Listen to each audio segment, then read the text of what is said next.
сообраќаен метеж има во сите туристички дестинации, онаму каде што бројот на гости или туристи или бројот на возила, односно го надминува бројот на луѓето кои што постојано живеат во дадено место, туристичко или дестинација, и особено го надминува бројот на возила во сообраќајот.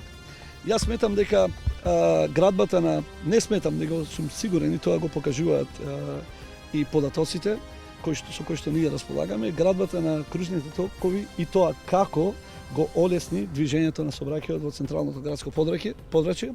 Вие знаете дека во викенди враќањето од градиште, да кажем, или од Светинаум, или од било која плажа на источната обала на езерото, во центарот на градот или поминување низ градот, одземаше 1 до 2 часови, а некој пат и многу повеќе. Таквите гужви денес ги немаме со градба на кружните токови.